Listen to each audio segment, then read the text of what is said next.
PK52, the Saturday morning meeting. Well, this is the extension of the day one, first day on earth session that I did last week. I talked about 5 babies being in the hospital. Who knows where they came from, who their parents were, but they were all in the same situation. And from that point forward, there is a tremendous amount of decisions, choices, opportunities, excuses, whatever you want to say. You determine the way your life goes. I talked about schooling system. The greatest schools have bad students and the worst schools have great students. And it's all about the opportunity and seizing the opportunity. I even threw in what Jimmy Carter did after he was president. That he decided Habitat for Humanity, building houses for people in need. And he did that the whole time until he physically got to a point where he couldn't do it anymore. So it turned out to be just a wonderful human, great man. So moving forward, people that kind of influenced me, because it's never too late. It is absolutely never too late. Colonel Sanders, 40 years old, buys a Shell gas station, closed down, remodels it, starts cooking chicken. At the age of 40 years old, starting out with really no budget other than a chicken recipe for the greatest chicken on earth in Kentucky, died a multi-billionaire. So, are you 20, 30, 40, 50? It's never too late to seize on to what you can do. Everybody has somebody that they know that has made it. How'd they make it? Well, it was given to them. It doesn't matter whether somebody gave it to you, because if they gave it to you, you still had to do something with it. And a lot of people came from nothing. Ended up being very wealthy. And for some reason, we've decided in the United States of America that being wealthy is a problem. I don't see that. I see being wealthy as an opportunity to provide for other people and to give other people a great way of life. So everybody has an opinion on that. In the early 1990s, I had an opportunity to work for Southeast Toyota. And the man that owned Southeast Toyota was named Jim Moran. Let me give you a little background on this man. There is a book out there. I do advise you to get this book and read it. It's Jim Moran, The Courtesy Man. Phenomenal. So during World War II, he owned a gas station. Tire, quality cars were very, very hard to source because all the money was going into the war effort. So at this point in time, what he wanted to do is produce something that was appetizing to a buyer. And he would paint the engine block of an older car to make it look refreshed under the hood. He would get the best tires he possibly could, and tires were an issue during World War II, but he'd get the best tires he could put on the car. And he named these cars certified cars. So Jim Moran started certified pre-owned during World War II. He made a little money in the gas station selling cars, and he bought a Hudson dealership. He took a little Hudson. Now, some people never heard of the car Hudson, but he took the Hudson dealership and made it the #1 Hudson dealership in the world. With the money from the Hudson dealership in Chicago, he buys a Ford store, Courtesy Ford. He was Jim Moran, the Courtesy Man. He took Courtesy Ford to the #1 Ford store in the world.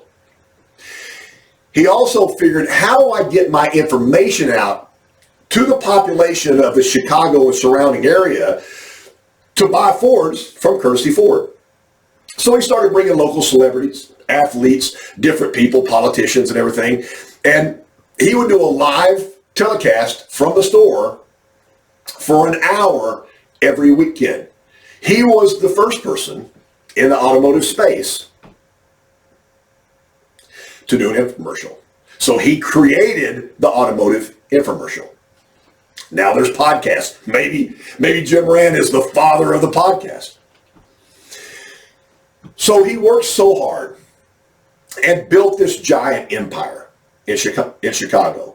He ran into some health problems, like critical health problems. And his doctor advised him to get out of the car business, to get out of the stress of the car business, and retire.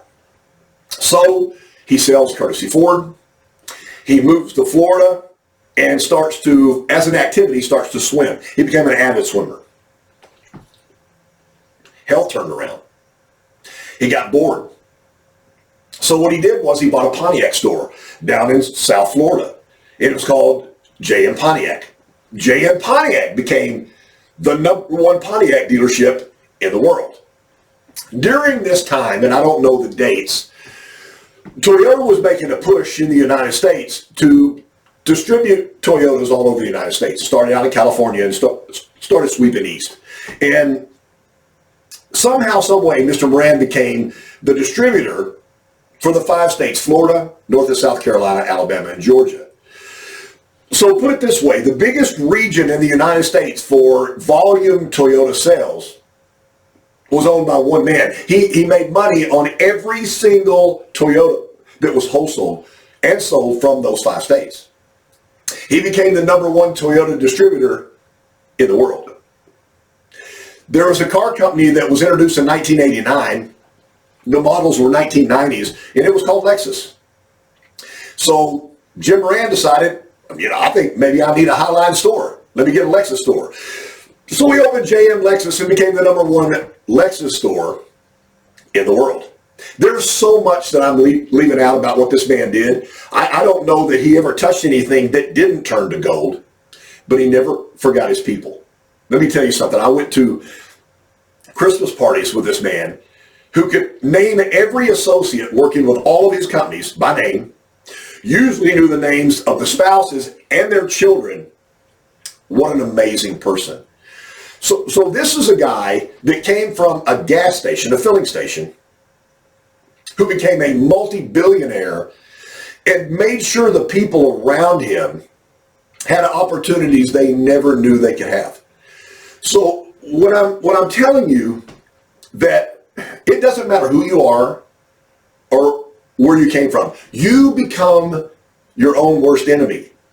When things out of your mouth are, I can't, not my responsibility, I don't see how that's possible, well, they have other opportunities I don't have, that stops you. That stops you in the place you're standing. So I'm asking you, sit down by yourself or with people that are super close to you and figure out where you are and where you want to be. I would advise, you didn't ask me, but I'd advise. It can't be about money. It can't. I hear so many people on the internet talking about becoming a billionaire, millionaire, whatever. And if the only goal is money, it's probably not going to happen. But if the goal is something that fulfills you, where you can take your success and bless other people with your success, that's the avenue. Remember, everybody started the same on day one. We were an infant. Nobody knew where we came from. Every child in that nursery, the 5 children in that nursery, were all the same, treated the same from that moment forward. Choices have results. Not choosing has results. Not dreaming and trying has results. Increase your stamp on this globe. Increase your footprint. Increase your opportunities to give back to others. PK52, the Saturday Morning Meeting.